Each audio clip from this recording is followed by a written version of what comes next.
Uh,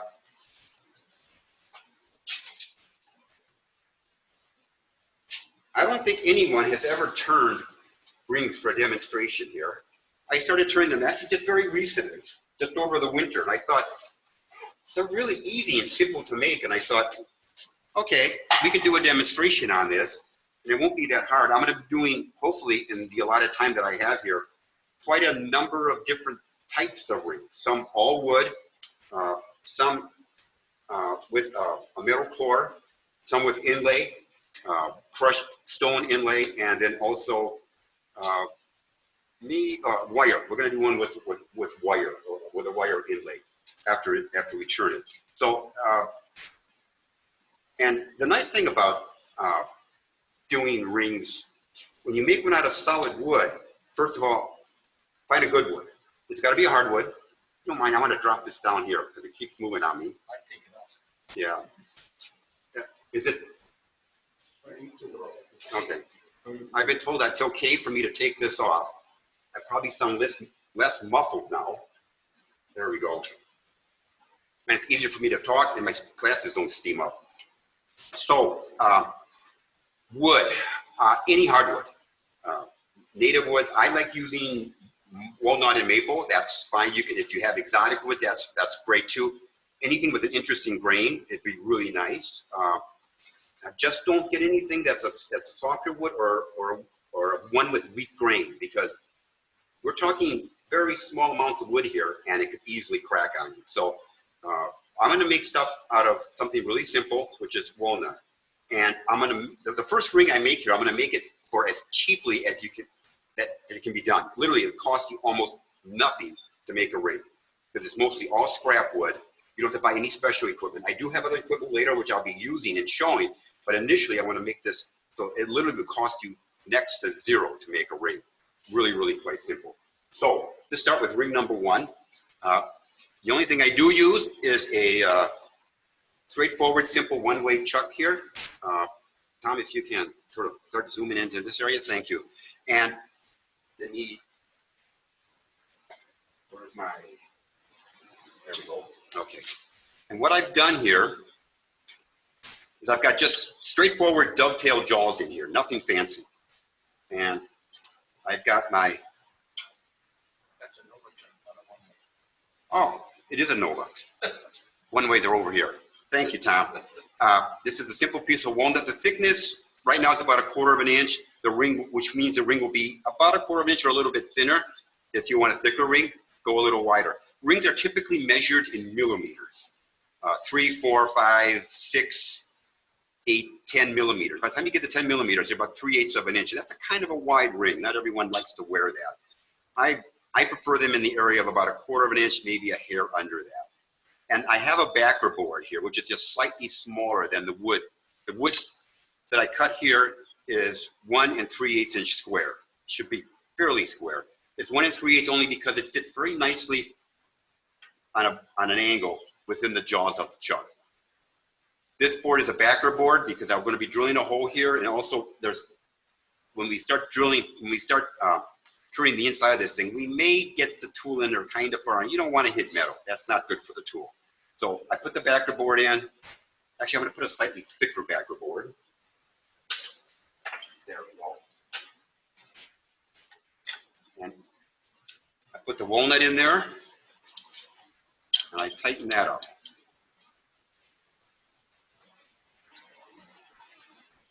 Just like that. Ring sizes. It's here. If you go online, Jared, oh, here, we can just do this. Can we see that? Yes. So if you go online and just go to any search engine, punch in ring sizes, you'll get something like this. If you already know your ring size, it'll give you the dimensions that you need to turn the inside diameter of that ring. I'm a 9.5, so that's about 19.4 millimeters. The nice thing about a wood ring is the fact that you can make it any size you want. If your hand is your fingers are a little bit bigger than a 9.5, but not quite 10, you can make it 9.6 or 9.7 millimeters. Because let's see. Well, that's incorrect here. this 10 is not 18 millimeters, but anyhow, some of these dimensions are inaccurate. When you go to the online and look for this, make sure you get one that's correct. Anyway, I know for a fact that my ring size is 9.5, and that's about 19.3 or 19.4 millimeters. So that's what I'm gonna be shooting for. Now, so I want to drill a hole in this blank, which is just a little bit smaller than that size. So I just used my drill chuck. I put a 4/3 bit in here. I don't know exactly what size it is. It's like a 3/4. 3/4 is the equivalent of about maybe 19.1 millimeters. So it's a little bit, just ever so slightly smaller, which is what you want. So we're just going to drill a hole.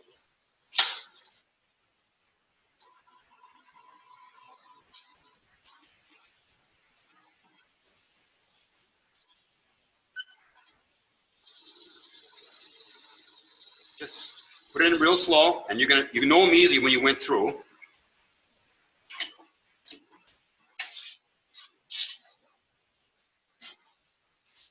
There. I'm going to move some stuff out of the way here.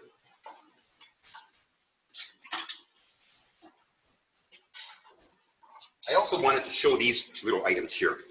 I found these online. I don't remember where, to be very honest.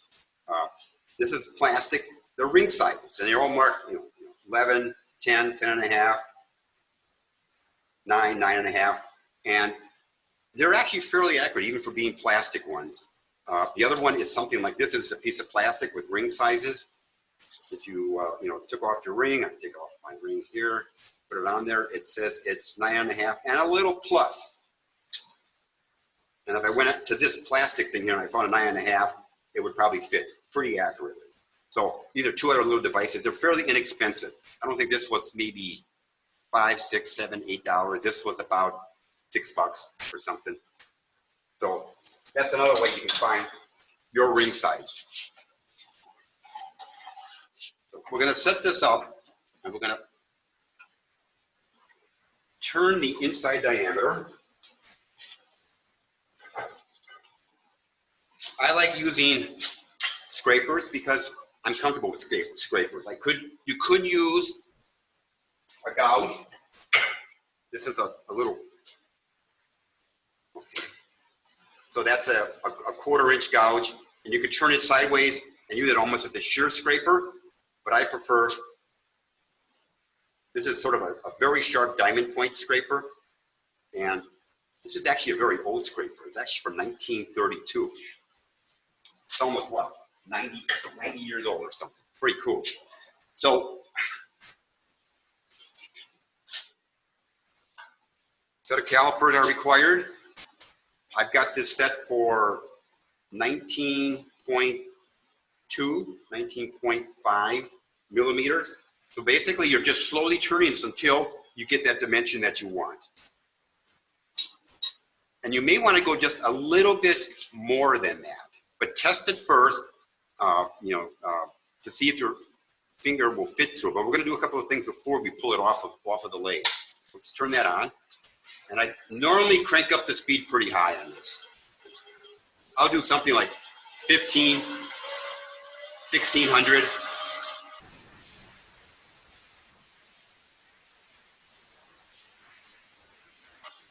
Go down a little bit. You want to make sure you're lined up with the center line. And I'm going to come down from the top. Jerry, can you switch cameras, please?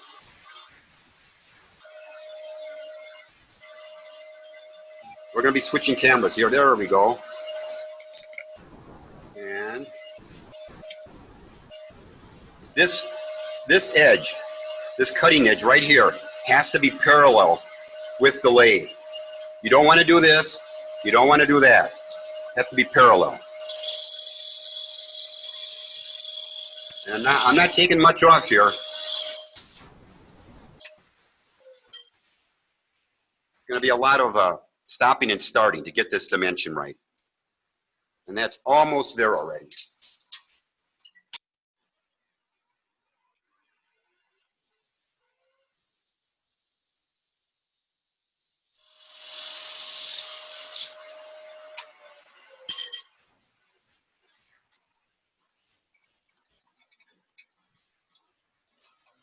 A little bit more yet. It's a little tight. You still want to keep it a little bit tight because you're going to wind up having to do a little bit of sanding, and that sanding itself will take a little bit off.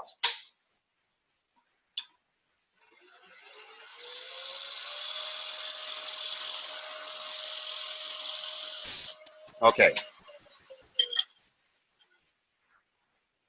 And I'm going to continue this. Keep it on.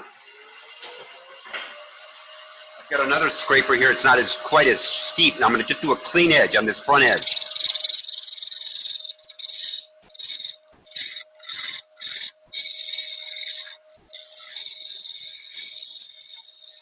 Just like that.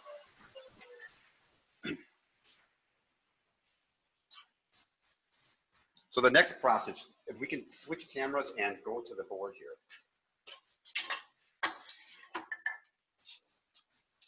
Jerry? Okay, sorry. All right. So what we want to do here, I gotta find my markers. Here they are. So, okay. This is a big cross section of what I just turned. Well, the hole is not quite that large, but you get what I'm trying to say. So what you want to do is, right now we have a parallel cut on the inside diameter of this ring. It's nice to have what they call a comfort fit.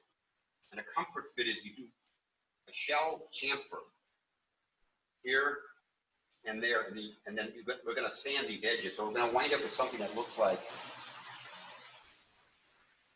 that.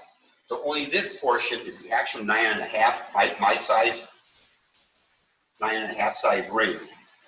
And then it's a little wider on this, but that certainly allows you to slip the ring on and off comfortably, hence the name comfort fit.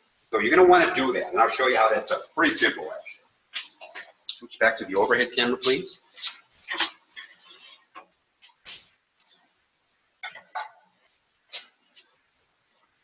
Okay, lathe back on.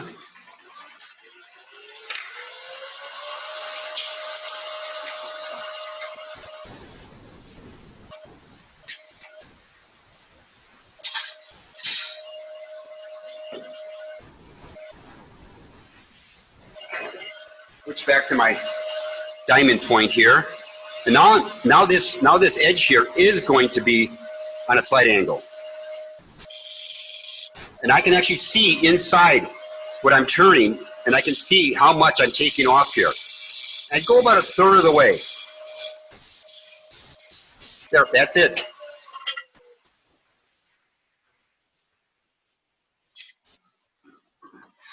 So now I'm going to take this ring out and flip it around. It should stay quite true and not vary a lot. It's just a direct flip. We're going to clean up this backside a little bit to about the thickness that you want the ring to be.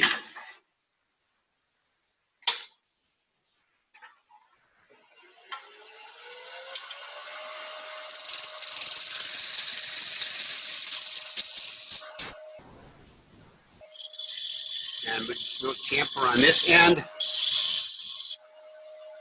And that's it.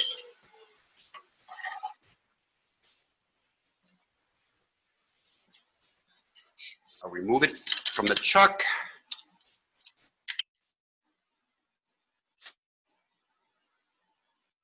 There. So I'm going to put this back in without the backer block, because I'm going to do a little bit of sanding on the inside of this.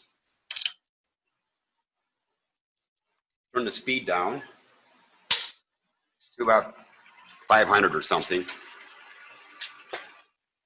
And to sand, I use a wooden dowel and just wrap some paper around it. Give it a rub and then do that, there's chamfer on this side and there's a chamfer on the other side. You can reach into it and do that.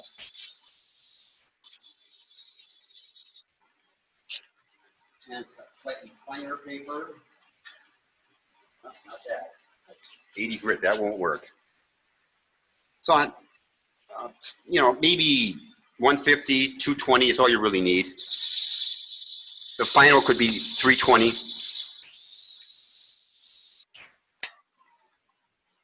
While we're is I'm going to grab my calipers and hopefully, there. That's a nice loose fit, which means it should fit my finger. We'll get it out of here. And if it does, here, we'll test that. Goes on, comes off. Works so far. So we're going to remove this chuck now. And I'm going to put in something else. Like I said, you can do this for next to nothing. And another way of doing this is taking a drive bit like that and bring it forward here. Put something in my tailstock here. And this is nothing but a cone that I turned from a 2x4. Actually, the ring would fit on that. It basically becomes the equivalent of a little mini jam chuck. And you just push that, not too hard because it's going to break the grain sooner or later. But that's basically it, and that will turn. And you can turn the outside edge on this.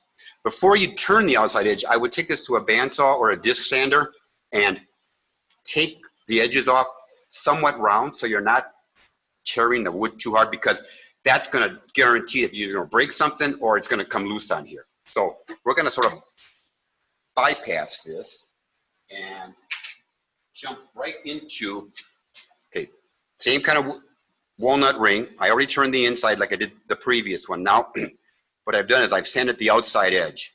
So now it's circular. And we can use this if we want to. And there's I'm going to show you another version, which is this one. This one's from a 2x2. I turned it, made a little bit of a slight cove here, and with the bandsaw made 2 cuts, perpendicular cuts. The ring would go on there, and this would go into a chuck like this. That would be there. I'm going to use this particular one actually, so I think I'm just going to switch over. That turns into an expanding chuck. There we go.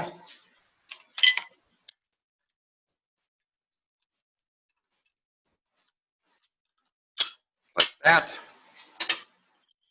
You bring up the tailstock.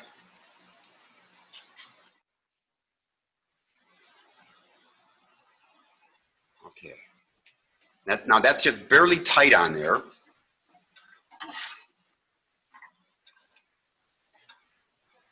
But when I crank the tailstock, this will ever so slightly open up a little bit. And that makes it really tight. That's as far as I'm going to go on that. I'm going to turn the lathe on, kick up the speed.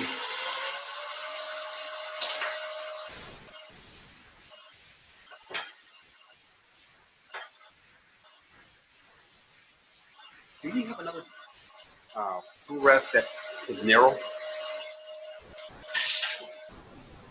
Okay.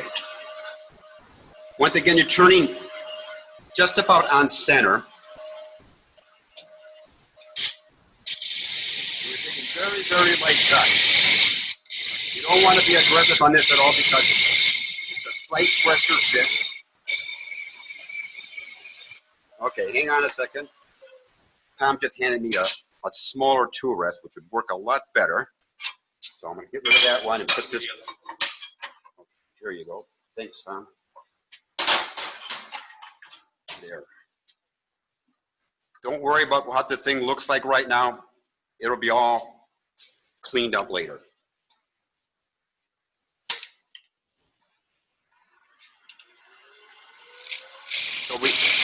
So by this time, of course, you already have your inside diameter done. You have the width of the ring done, and you can actually go into this and make it a little bit narrower if you wanted to by coming in on the sides like this, and that will make the ring even narrower. But I'm going to leave it here because on a solid wood ring like this, you want to keep some mass here. You can't get too you can't get too fine on a ring like this because you just won't have the wood to give you the strength. Okay. Switch over to a round nose scraper. And I'm going to round off the edges.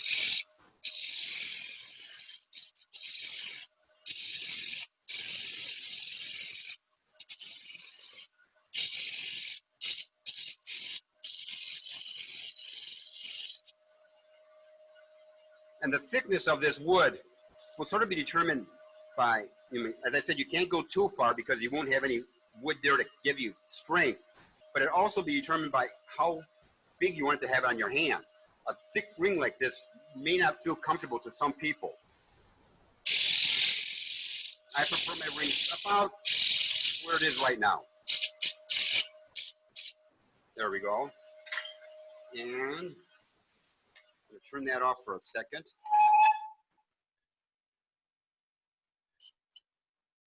Okay, looking good. Turn it back on and we're going to do some sanding.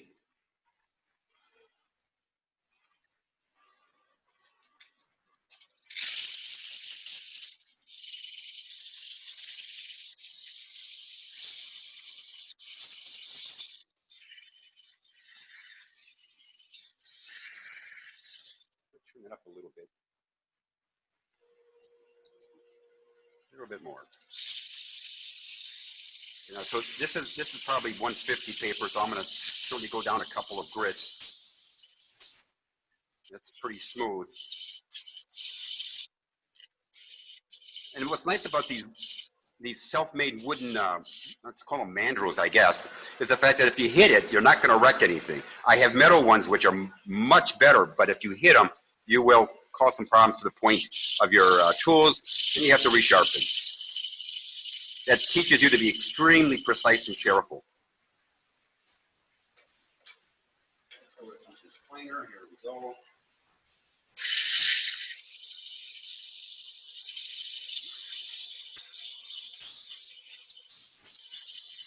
Okay, that feels pretty good. Last on the lathe, we're going to finish it right away. As far as finish, whatever you guys want. Some people might use CA glue. Maybe we can switch back to this camera. Some people might use CA glue. I have a problem using CA glue, so I tend to avoid it. I will use a friction polish rub-on. That seems to work nicely. An oil, even polyurethane, lacquer, whatever you're comfortable with. I'm going to use a friction finish. I'll try to probably just do a couple of coats. Typically, I would probably do a lot more coats, but and a polish, a friction, you just put it on at a slow speed and you give it a rub until you get a nice smell actually, because it does smell nice, and it has a little bit of a sheen to it.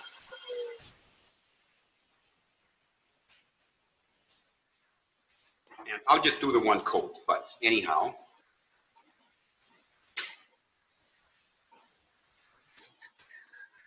And there it is. I'll take it off.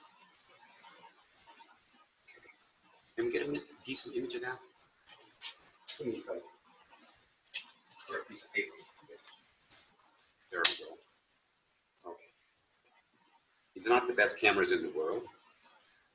But anyhow, it looks pretty spectacular. I wish you could see the grain better because I'm looking at a monitor here and I'm not seeing. Let's see if we can try the overhead camera on this. Sure.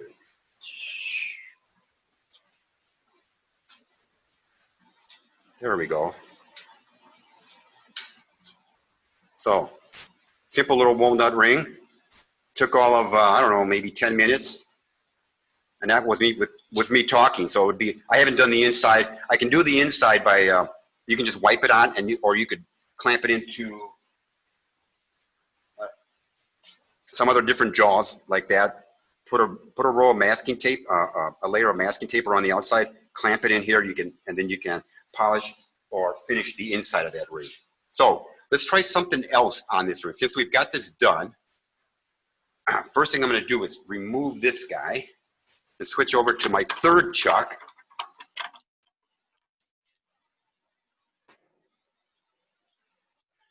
This chuck has smaller jaws on it because it's going to hold the metal equivalent of what we just had with this one.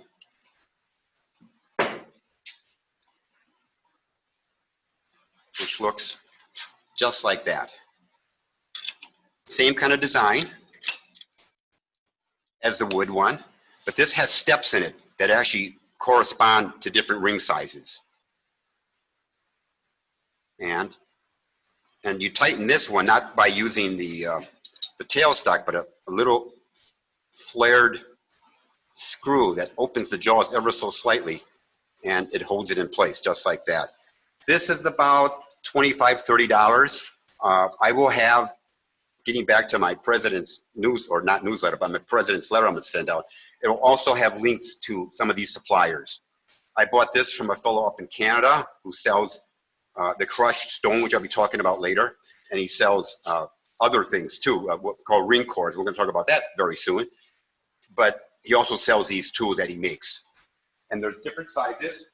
This one here is for smaller rings, up to about, this is maybe 5 to about 8, and this is 8.5 to maybe 12. And since mine's about a 9.5 or so, it'll be right about where it's supposed to be. So it's tight, it's in there. We're going to do a metal inlay in this one. And I'm going to cut a little groove with my wonderful little homemade groove cutter. This is a hacksaw blade with a little bit of a cut. And I grind this top edge and I grind that edge. And it's basically like a parting tool. And then I just use a little bit of foam and the handyman's friend, duct tape. So all you're doing is literally a tiny, tiny little cut, and we're going to be using copper wire. You can use copper or aluminum, something soft, preferably. Don't use stainless steel wire. That may cause a problem because this has to be sanded or filed down to size. So the cut I'm going to do will be the size of this, the gauge of this wire. And I forget the gauge. I think it's 26 gauge or something. I realize that this hacksaw blade is just a hair under that, so I got to go a little bit sideways to make this work. But we will get it up to speed. And very carefully.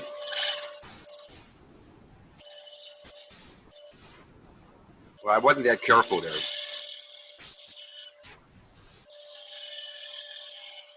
There. Unfortunately, I was not that careful. I'm a little off center, but that's okay. I'm going to see if the wire fits in there. And it does.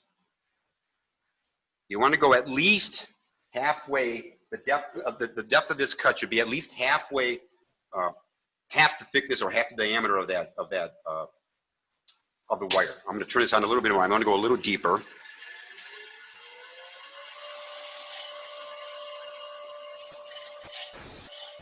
Okay.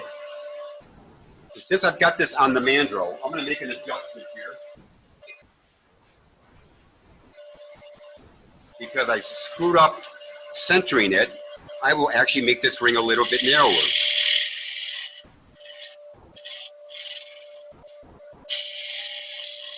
To even it out.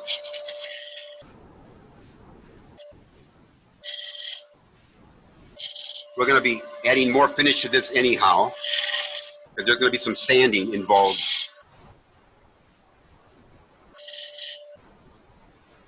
There. Now, even though I don't like using CA glue, I do use it sparingly when I need to do a project like this. Because this is going to be held in place with CA glue.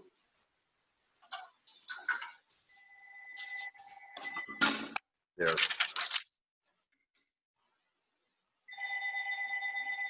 So I'm going to wrap this wire around so at least it has the curl to get into this thing.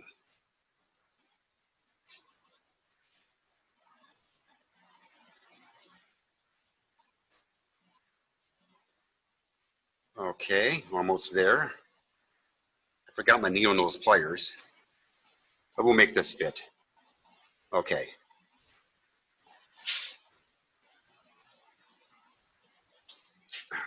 When you apply the CA glue, don't apply it at the very end of the wire. You want to apply it about 1/4 of an inch in. There's a reason for that. Now you'll understand later. And CA glue. This is the first little dab is just enough to hold it in place. And need my accelerator here.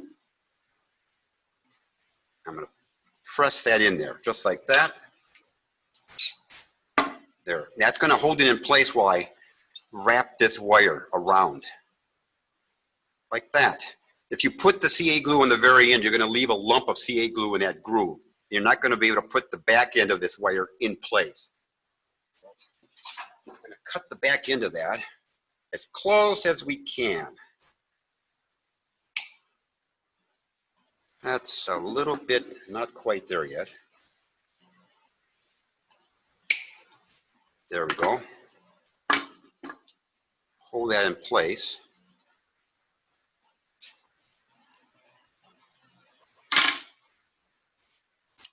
And a drop of CA glue on that back end now. You got to hold it in place. It don't want to take off on me.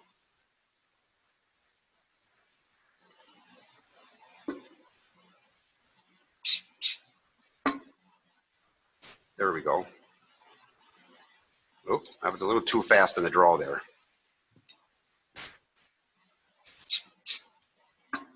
Okay. Wait a few seconds. Okay. Now, I'm not going to use this. That was medium thick glue. I'm going to wind up using the thin stuff. And through capillary action, the glue will find its way for the rest of this wire here.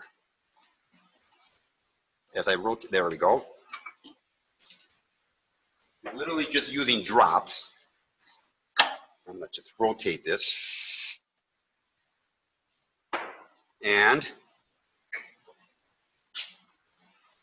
that.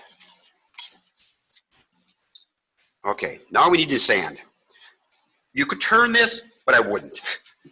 Because no doubt you're going to catch the end here. And it's going to rip it right out. You can actually file it down if you wanted to, but I use sanding discs. And that's what we'll wind up doing because sanding discs are tougher than the copper. I've used aluminum wire. It does the same thing. It'll sand down. What you want to do is sand it down flush to the surface of the walnut. We're going to take a little bit of walnut off of here because, well, you're not going to be that precise.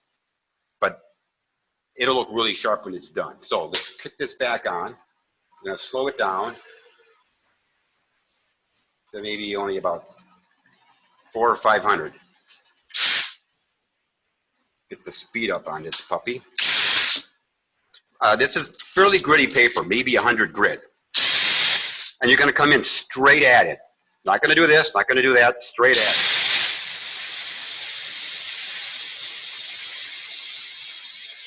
These sanding discs that I have, they do have a little bit of a foam layer in there, which really is somewhat helpful.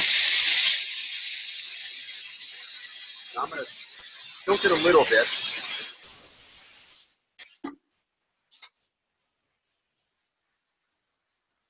Okay, I'm a little bit on an angle here. I don't like that. I'll fix that.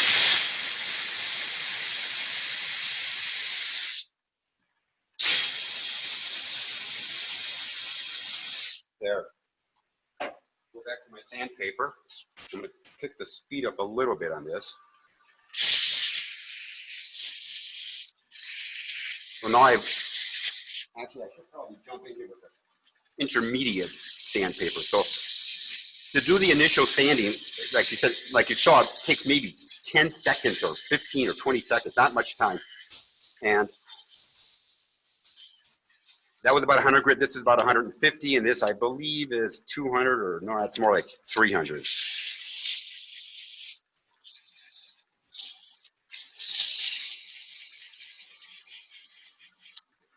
And let's go to our finish once again.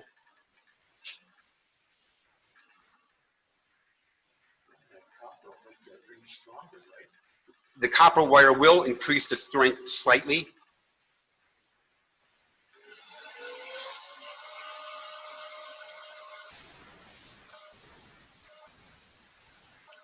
And we buff that out with a, in this case, it's friction polish. And loosen that up. And there we have a walnut ring with a copper inlay. Now, because I turned this a little smaller in the width, it's a little rough on this edge, so I'll just sand it like this. There. As I said, you can also put a little bit of masking tape around that. Put it in. You can put it back on. I wouldn't put it on this. I put it on those pin jaws, whatever you call those, on that other lathe, on the other chuck, and then you can sand the inside of that and also finish that off. But that's a simple. You will see a little bit of a seam. I was a little sloppy there. There's a little bit of a gap between the two pieces of the beginning and the end of that wire. But that's simple because you just put that on the underside of your hand like that. There you go. So rings number 1 and 2, a simple wood ring and a simple wood ring with a metal inlay. So fairly straightforward and simple. Anyone has questions, you can just throw them at us. We're listening, we can hear you, I think. But I'll continue on with another ring, which is, okay. The next, You have to hit the space bar. if someone wants to ask a question, you have to hit your space bar that unmutes you, and then you can ask your question, and we can hear it here. I have a question. Sure. Are you turning that in grain or cross grain? Cross grain. It is cross. Okay. Yeah. So in this particular case, the grain is running, actually, it's running this way. Okay. Thanks. Yep.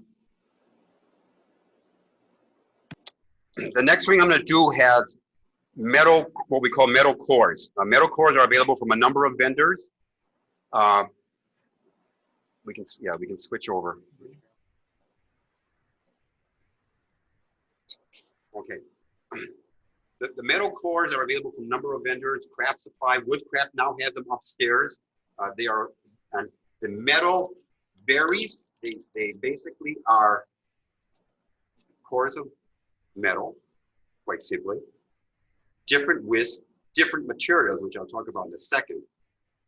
The inside of them are sized for exactly what you're looking for. They only come in half size. So unlike a wood ring that you can sort of customize to be very, very precise to fit your hand, if it's a 9 3/4 or something.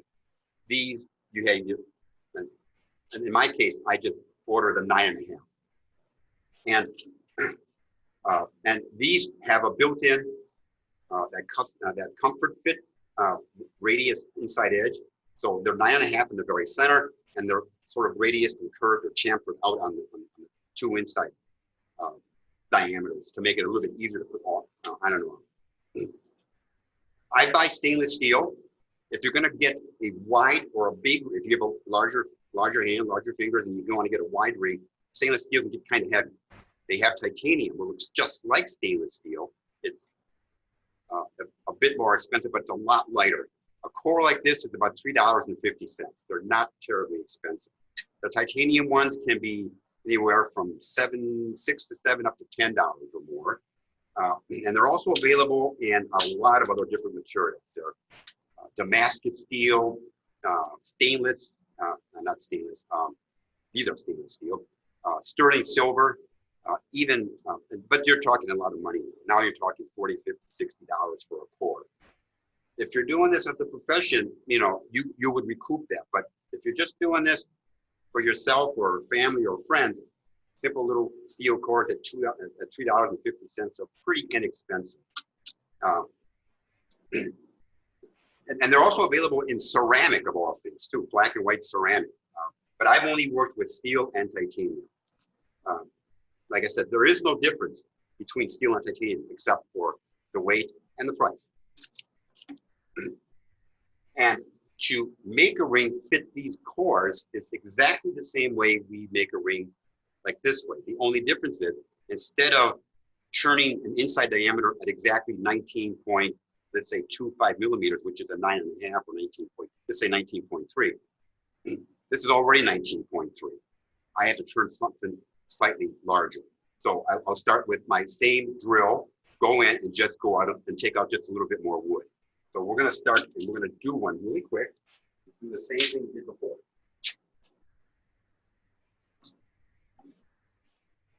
Take this chuck off, go back to the dovetail jaw.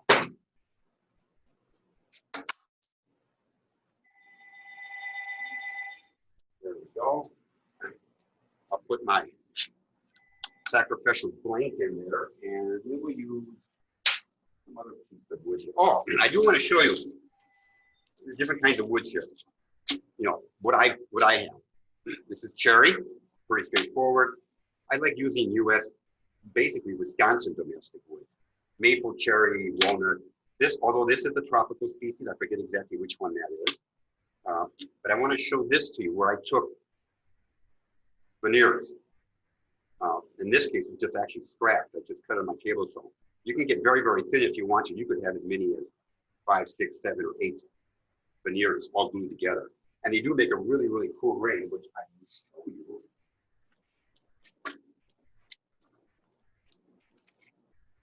There, like that. And that's walnut on each side, maple in the center. And then here's another, this is a walnut ring with an aluminum wire inlay, which looks like silver. Silver wire. So, continue on here. Okay.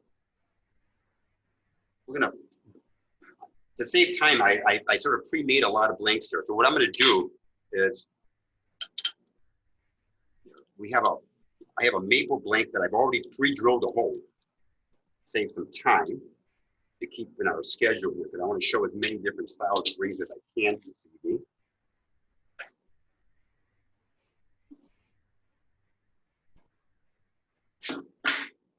And so now I'm going to take my digital calipers, my high quality Harbor Freight calipers, which actually are, you know what, really good calipers. They're dirt cheap. I'm going to measure the outside diameter because that's going to wind up being my inside diameter that I want here, because that's going to be a press fit. Think of this as drilling a hole for doing a pendulum. You got to drill a hole and you got to put that brass tube in there, and you're basically doing the same thing here. So we have outside diameter of this stainless steel ring core. That's going to be the inside diameter of our wood. It should be just snug, not too hard that you have to bang it in, but not too loose that you're going to have, it's going to be a loose fit. And it's going to be secured with CA glue. So I'm going to zero this out here first. So the inside diameter, as I said before, is about 19.3 or so. The outside diameter is approximately 23 millimeters, just a hair over 23. Move this out of the way.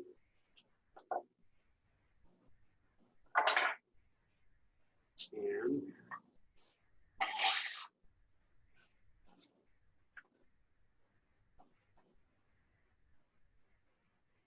step back.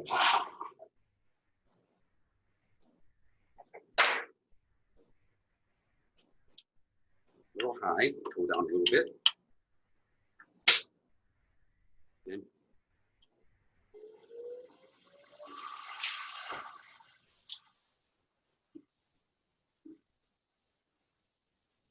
just like before, you got to make sure that this edge is extremely parallel to the axis of the lathe.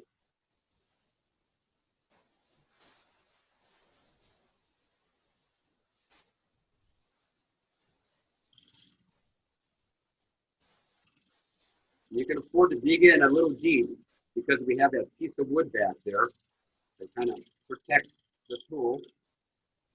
Don't get too carried away. Otherwise, it'll get too big. But they're just tiny little pieces of wood and they're cheap, so, which is what I just did. So, got too carried away. We'll put another piece of wood in there.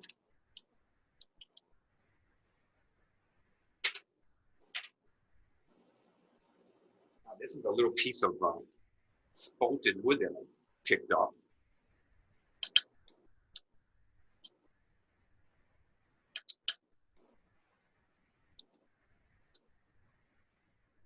Let's see about this guy. I know this one's really, really close to the diameter that I need.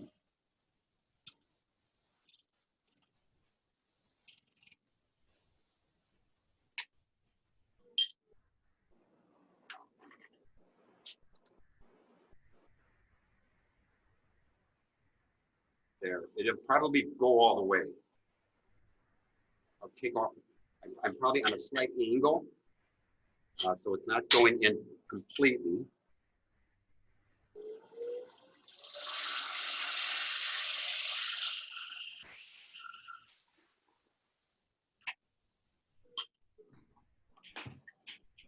Okay, that'll probably fit now. Yeah, it will go all the way in. Once it's in, thin CA glue, capillary action will suck it in and hit it with some accelerant, and you can start turning right away on the outside. Once again,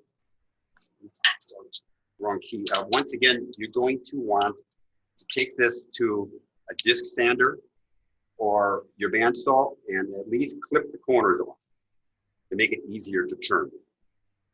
Now, I have already prepped a piece of wood right here. This is Coco Bolo, I believe.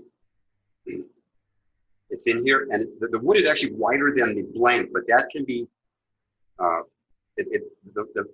final thickness or width of the ring will be completed on our expanding chuck that we have. So which we'll be switching over now.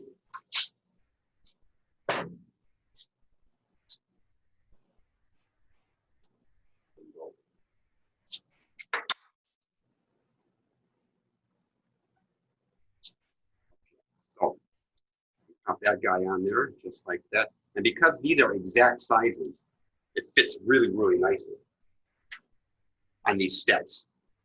Because the smallest size on this one is 9. The next step up is 9.5. And you can be a little bit more forceful here because you've got this nice solid piece of steel now. There we go.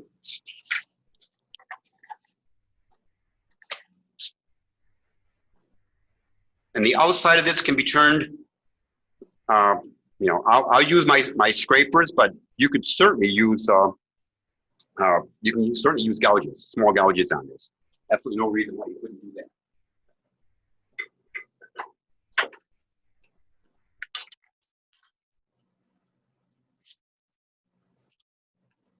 Looks like we're set. I'm going to pick up the speed as high as I can go, which I think right now is about 15 or 1600. Well, a little slower than that, but close enough. Again, really light cuts.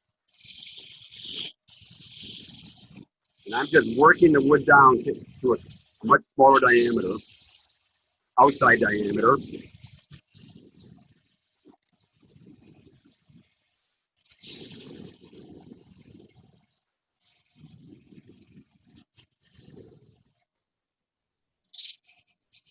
And because you have that steel core, you can afford to go fairly thin on these rings.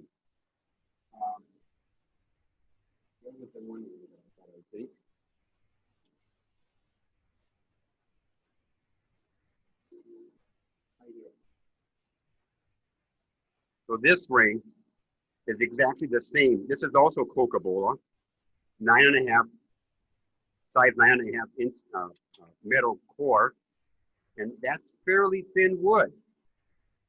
quite literally, it's probably only about a millimeter, millimeter and a half. It's not very thick.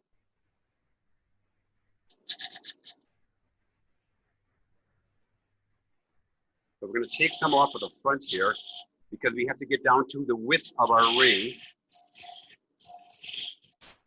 I'm going to use a more detailed point here. And if you hit, I may actually hit the steel core.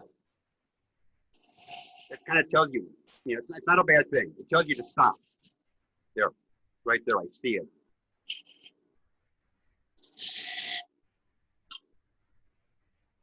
My round nose, I like using the round nose because it gives it a slightly cleaner cut.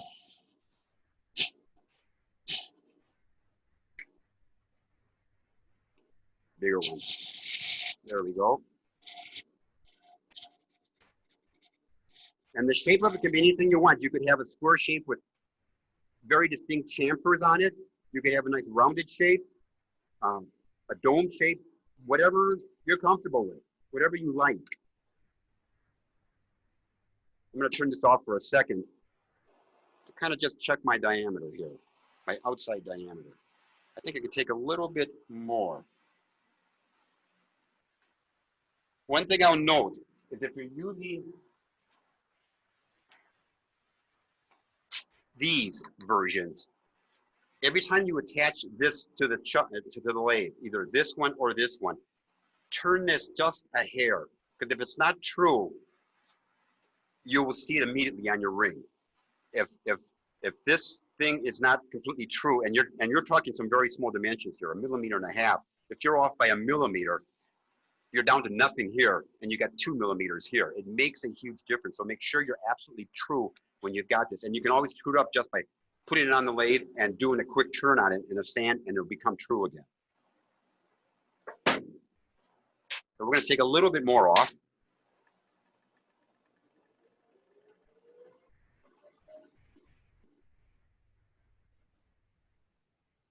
I could use a gouge, like a scraper.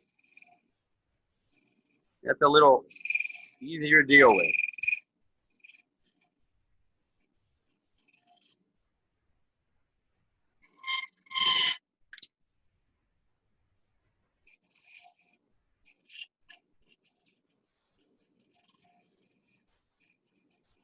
Okay. Turn that down and do some sanding on this.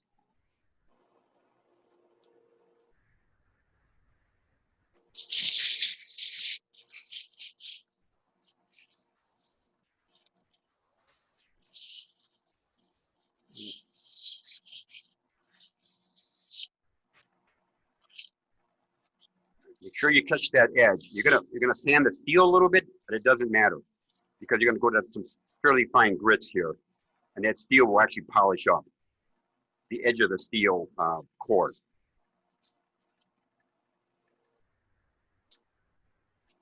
Got some 400 here.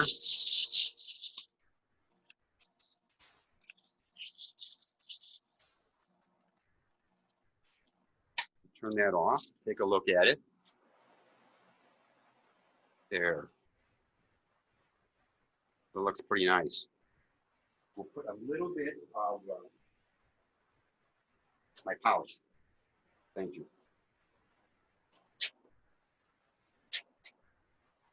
This would really pop out a whole bunch with CA, which I could do.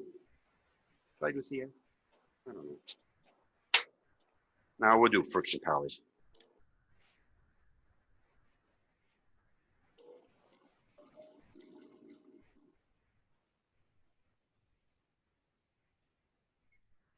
Give it a couple of 2 or 3 really quick coats here.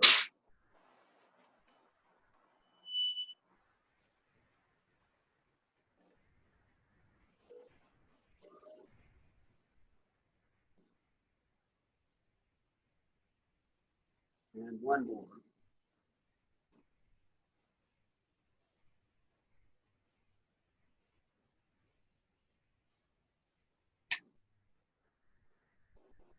And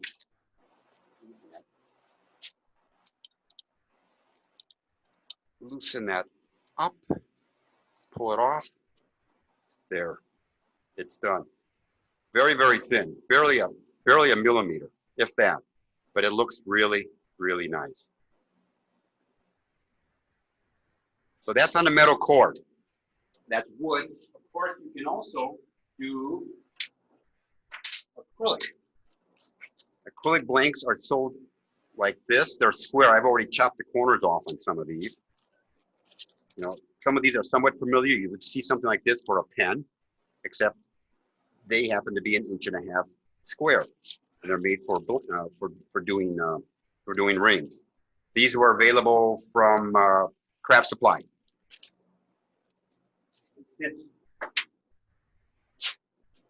We have time. I've already got an acrylic blank glued to a stainless steel metal core, and I've already rounded off the outside edge on that.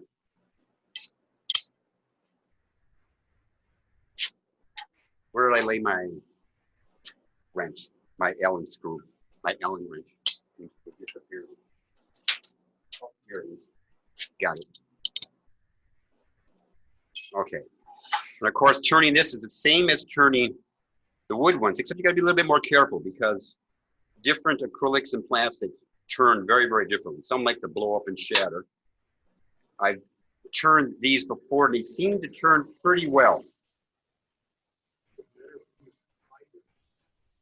No, you can use carbide blades or carbide cutters. I did read this one here, but I'm not going to cut with it, but you can. There's absolutely no reason why you couldn't. As I mentioned, anything you're comfortable with.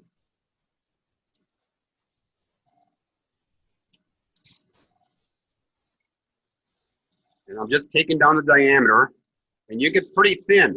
Now, one thing about acrylic is, although it may look opaque, let's say for a pen blank, if you turn it down to 1 millimeter or less, it actually becomes somewhat transparent, and you may actually see the metal core underneath it.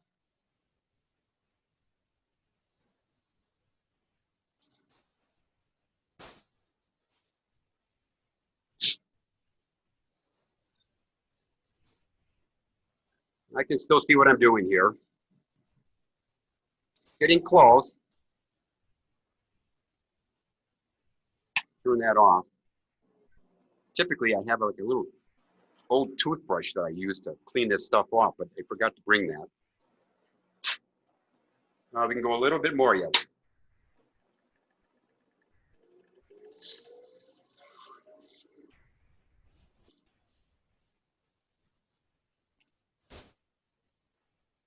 These specialized woods like this one and that Coca-Cola that I bought from Craft Supply, man, I'm trying to think, $3 maybe for a wood blank like that. The acrylic blanks are about maybe $3 to $4 to $5. So even at those prices, the core and a blank, a ring is less than $8. It's still really quite inexpensive. Needs a little bit more to take off.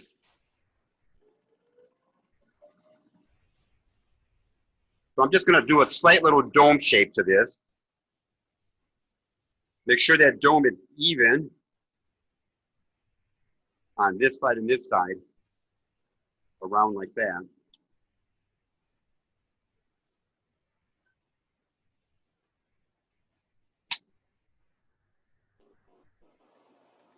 Let's take a look at this here. That's about as thin as I want to get it. Okay. I'm going to quickly polish this. I'm not sure what other people do when they polish, let's say, an acrylic pen, but my way of polishing it is to just use wet dry sandpaper and literally buffing and polishing compound that you'd use back in the day when I used to paint cars as a little hobby when I was much younger. It seemed to work just absolutely fine. So we have a little bit of water here. Wet dry sandpaper. Turn the lathe on to something about 600 or 700. Just dip the sandpaper in there, and you need that little slurry in there. That does the polishing. When you do this and you're using the metal these metal guys here, make sure you blast the water and slurry out of these things and dry it off completely because it may rust on you. The person who makes these things does sell a version that's stainless steel, but it's double the price.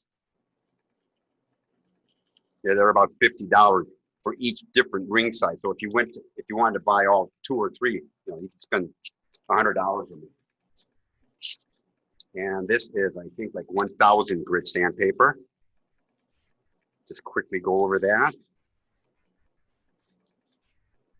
What's interesting about this is that I never really know what this acrylic is going to look like until literally I've stopped the machine, because you don't know what the pattern is when you start beating down that heat. This is the rubbing compound. Paper towel, fold it over a few times. Make sure it's damp.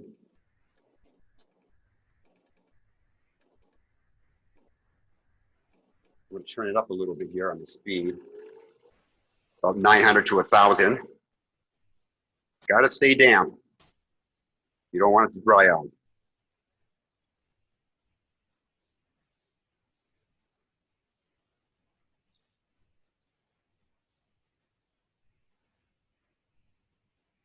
There we go. And this rubbing compound, and there's a polishing compound that follows this. Any hardware store, and this will probably last you literally for the rest of your life. The first can that I had, I probably bought it when I was about 30. I'm in my 60s now, and I still had it up until about 2 months ago when I finally had to buy another can. So it does last a long time. It's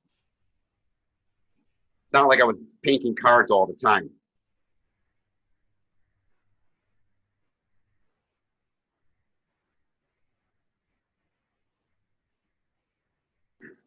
Fold this over a couple of times. I don't want to. Had a little bit contamination from the rubbing compound in there. Yep, I can kind of see this is looking really nice. One more piece of paper towel. Turn that off and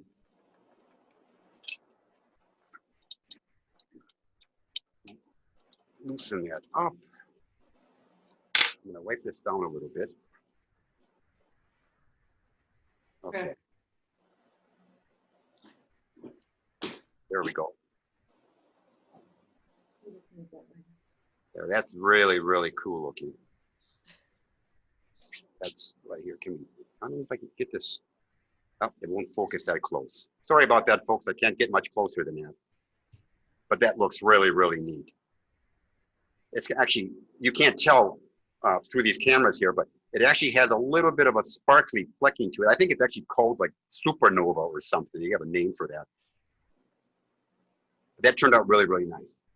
So that's like the 4th ring. We got one more ring we're going to do, and then we can take Q&A. As I said, if there's any questions, hit your space bar and throw a question at me. We're going to do one more ring, which is going to be a crushed stone inlay ring. Works sort of the same as the metal with the wire, but you're going to use an existing metal core. There's going to be no wood involved here. It could be wood, and I'll show you.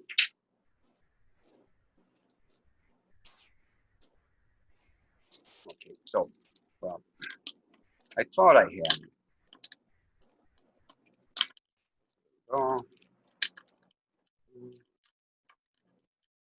Okay, so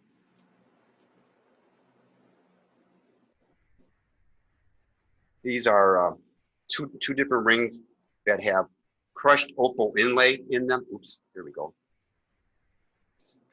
Okay, you're moving this around. Okay, here we go. There we go. So we start with a metal core, which looks like, let me find it first.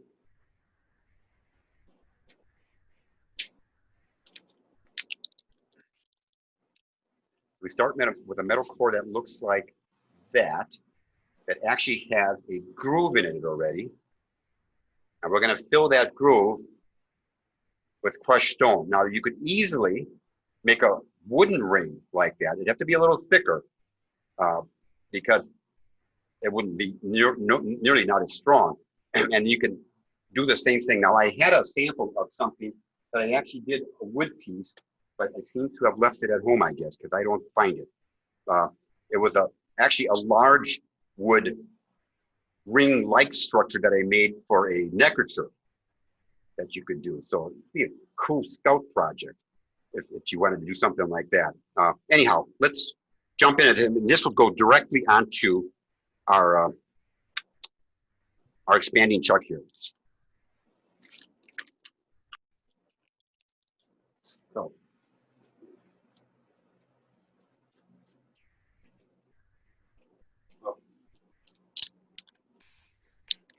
now this is a slightly different size here.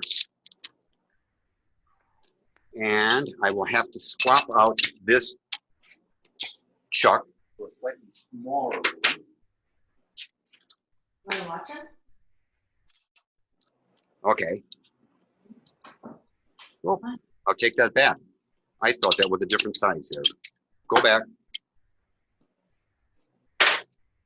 Okay.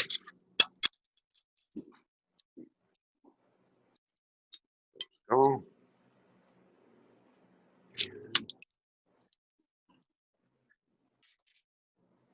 Loosen this guy up here. It's right on the very edge here.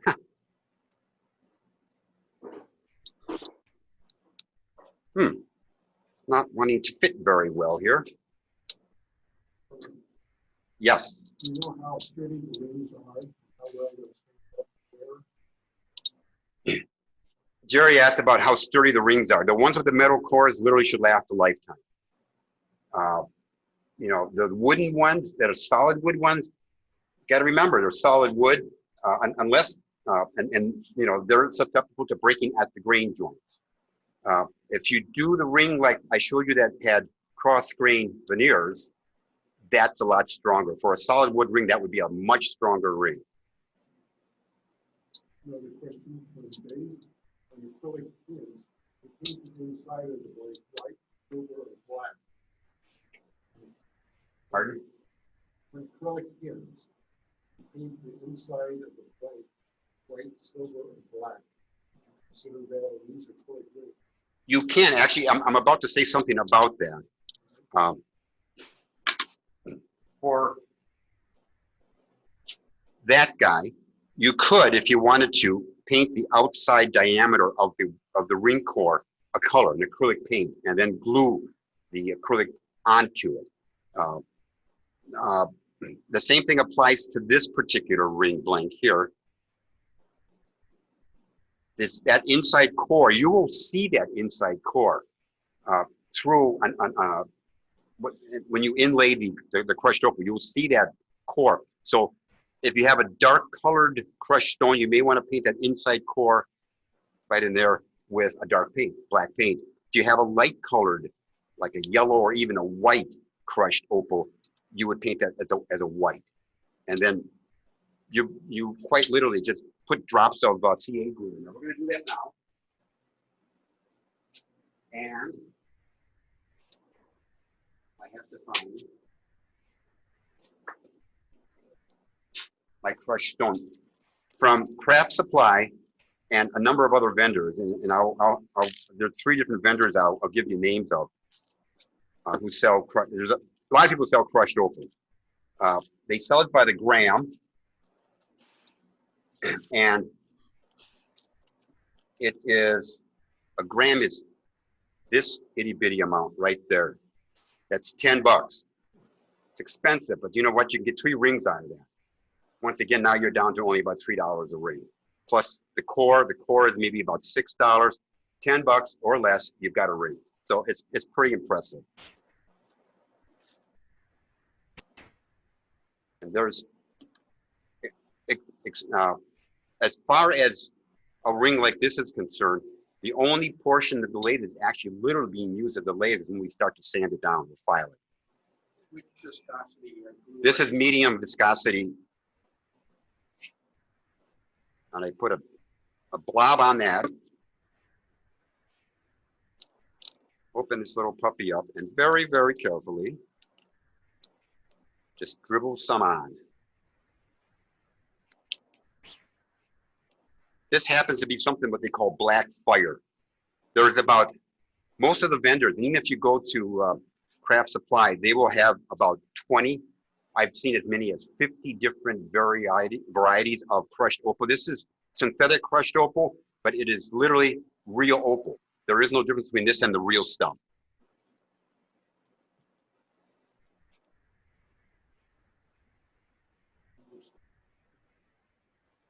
And if you pat it down,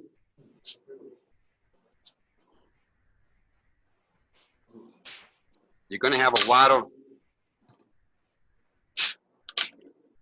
I'm going to just, this stuff is so expensive. I'm going to put a piece of paper down there, so whatever I lose, I can reuse. And so you continue around the ring like this. Just a little bit at a time, maybe only about 20% of the circumference at a time. If you use black seal in it, would you take away from the color of the stone? Yes, I didn't know there was black seal. But this is where, now this is fairly dark crushed opal. So I didn't paint the inside groove of this. If this were a real light color, like a white, what they call snow white or a variation of that, you would probably want to paint it because you'd see that silver underneath everything. There's also other stones. There's lapis, there's coral, there's turquoise, of course. There's a whole bunch of different kinds of stones that are crushed that are available.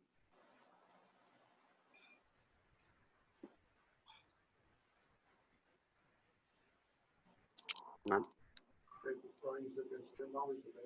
$10 a bag on sale. And they always have sales.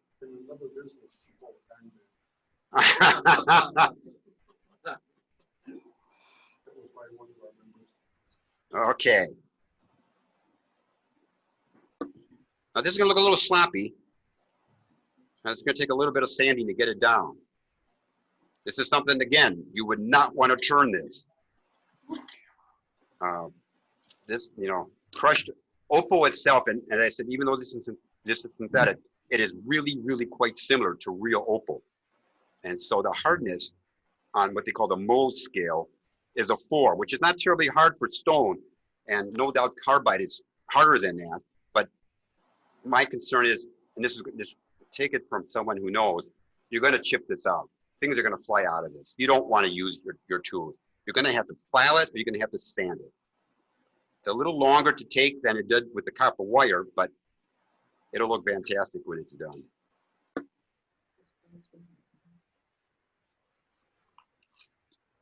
And we're almost there. Oops. Just keep rotating it and filling in all the blanks. Just pat it down, pat it down. Okay, I think I got everything here. And I'm going to hit that with some accelerator.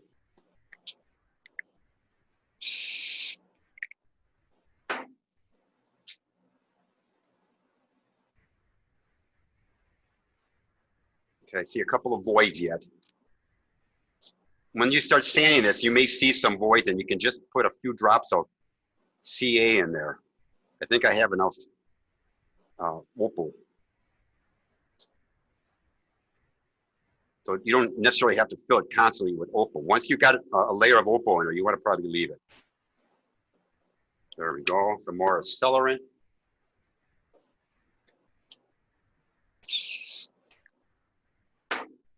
Okay. And carefully take this out. Now save those little pieces because that's got to be about 20 cents or something. Okay. Yeah, I have a number of different colors here. There's a sort of a turquoise color. There's purples and reds and all sorts of different things. And there's no reason why you couldn't mix colors, or I have one ring in which I have sort of a dark blue color on one side and sort of a red color on the other. Okay. Get this out of the way. Need my tools for this.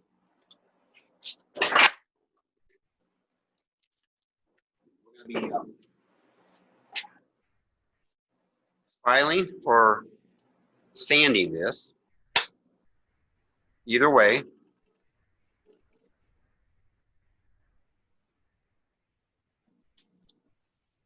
It wears the sandpaper down rather quickly. And once again, you want to go straight into it. This happens to swing over to the way this thing looks like is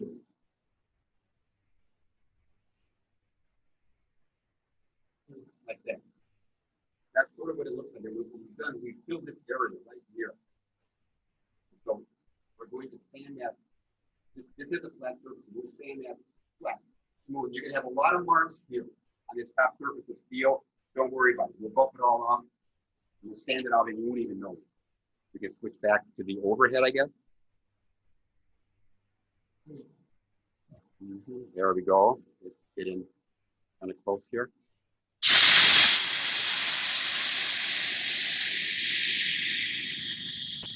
Staying perfectly parallel as square as possible to the axis of the lathe.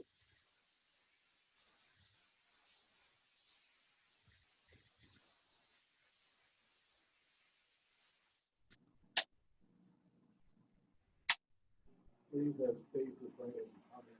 Yes. For those that are allergic to CA, there is an odor of CA that he found doesn't make it feel like it's getting a cold. Oh, I could use that. Because I'm yes. Hobby shop. Thank you. On Highway 100 there, from next to Culver's, across from where Rockford used to be. Yeah. They have the odorless. Okay. So now I'm looking at this. I've got to sand it down really, really well here. There's a couple little straggler stuff on the side. We'll just scrape those off. But you can see voids in here where I don't have CA glue. So we're going to fill those.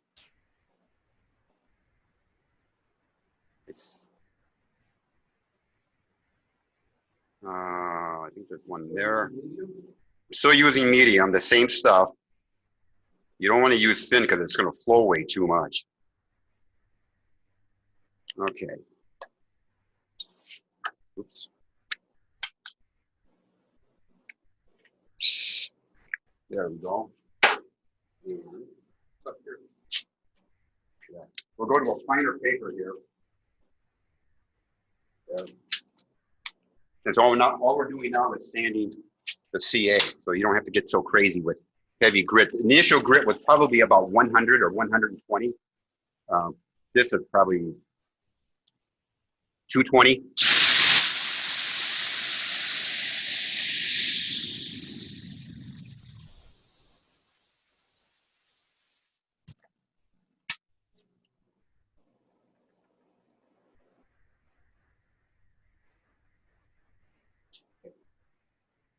There is a little bit of extra CA glue that kind of leaped out on the sides here. And you can actually carefully pick that off with an X-Acto knife.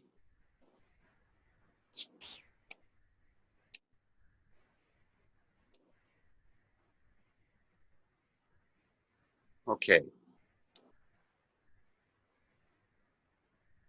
Now I can still feel one little bit right here. Okay. And we polish that pretty much the same way we polish the acrylic.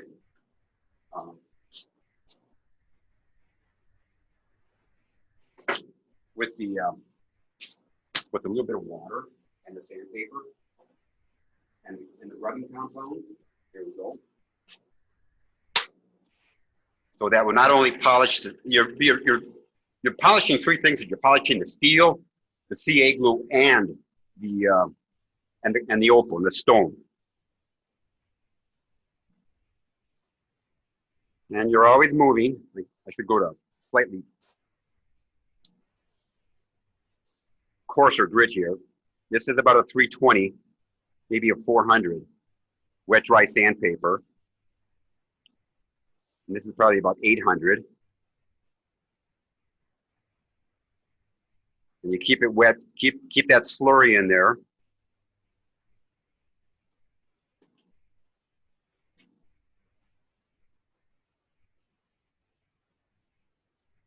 And now we can switch over right away to our rubbing and polishing compound.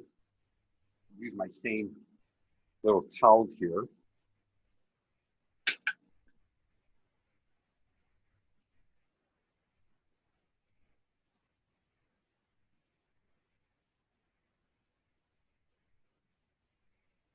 Okay. And finally with the polishing compound.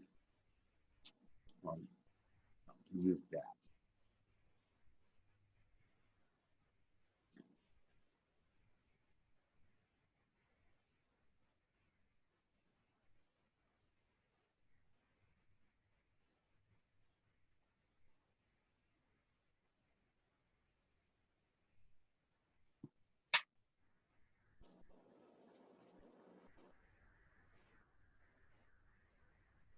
Remove that.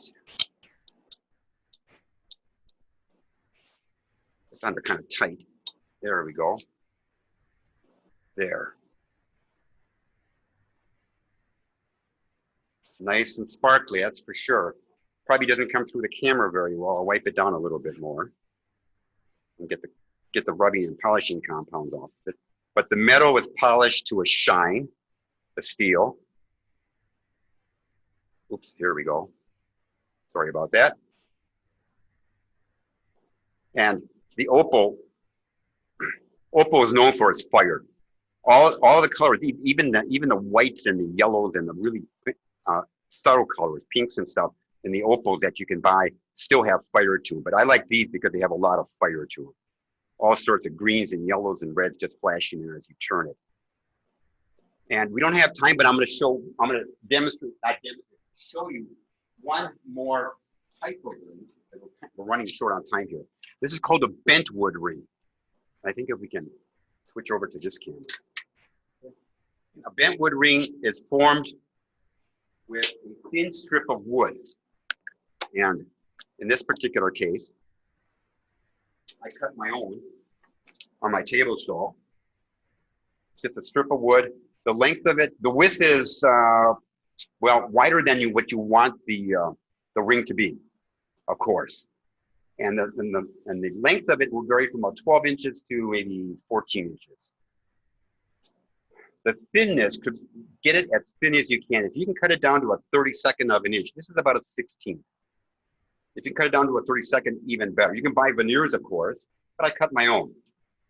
And what you do is take this, put it in a pot of boiling water on the stove, and it sort of slides in like this, just like spaghetti would. Let it sit in there for about 3 minutes, pull it out, and wrap it around a form. This happens to be a socket. This is quite a bit smaller than my 9.5. This is probably equivalent of a 7, but you want it to be smaller because it's just easier to wrap. And then if this were really, really soft, I forgot to mention, one end has a taper.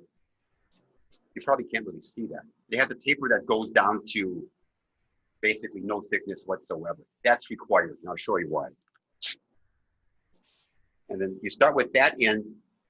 You're dealing with hot, you just took this out of boiling water, but you can handle it because there's not much wood there and it doesn't stay hot for very long. You have probably 30 seconds to 45 seconds to do this. You put it down and you wrap it around and you wind up with something like that, which is, I don't know if we can see the plies in there. This has been wrapped around itself probably about 5 times. This is a piece of cherry. It's about a 1/4 inch thick. And it's going to wind up looking really rough. And this is a piece of, but this is actually the same kind of maple that this piece is. And I wrapped it around.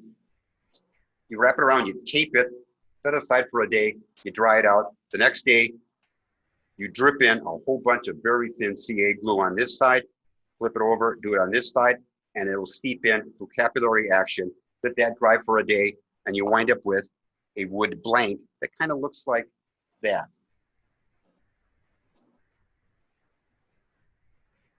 And this is now this is going to wind up giving you a solid wood ring, but it's inherently a lot stronger because it is incredibly strong.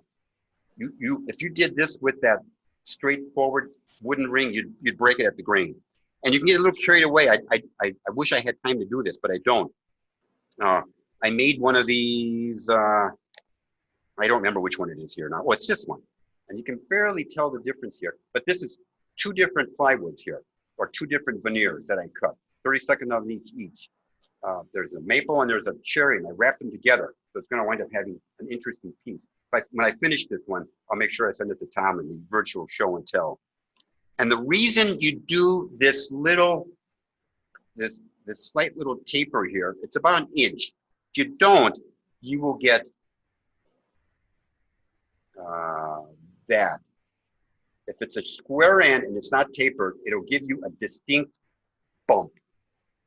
It won't be nice and round, and it'll really just, you can't turn it. It's worthless. If you get rid of that, it turns to a nice round shape like that. If you have that wonderful little taper there. Anyway, the bent wood ring. So I think we're gonna end it there. I showed a whole bunch of different rings tonight. I think 5 or maybe 6 different types of rings.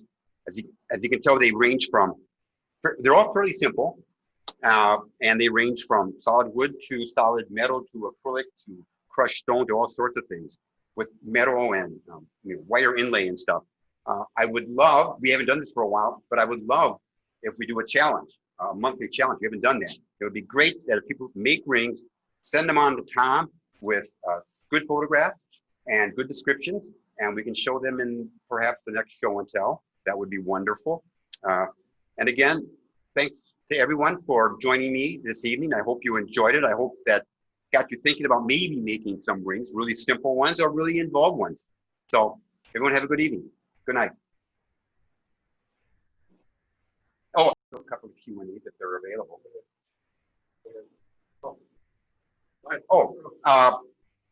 Before I sign off, if there's any additional questions, please let me know. I'll try to answer them for you.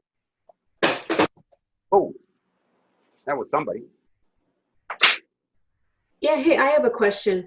So the rings, if someone, you obviously wouldn't want them washing their hands wearing the ring. Is there a finish that might work best to, prevent damage if they should possibly wash their hands while they're wearing it? If you have a solid wood ring, you need something that literally protects the wood entirely. A friction polish like I was doing or a rub-on oil would not work. I don't think it would work. I think you need something like CA glue or polyurethane or even maybe a thin epoxy. That might work. There's a number of different ways that people do that would seal it. As far as the metal rings are concerned, the metal with the acrylic or the metal with the stone inlay, that doesn't matter. That will tolerate water, no problem. Those rings are pretty tough and impervious to almost anything. I mean, they would be like your wedding band or something. They last forever. Actually, they're stronger than gold because gold is quite soft. So, except for the wood ones, I'd be a little concerned unless you have that type of finish that completely encapsulates the wood. Yeah. Any other questions? And the one you did with the copper wire in it, is that just copper, any kind of copper wire, a certain thickness? Anything more? Yeah, any copper wire, just go to any hardware store and buy 24, 28 gauge or 32 gauge wire. As I said, don't get the steel because it's going to be tough to stay on that, but the copper and the aluminum certainly are real easy to inlay and sand down to a nice, well, you saw it. It turned out really, really nice.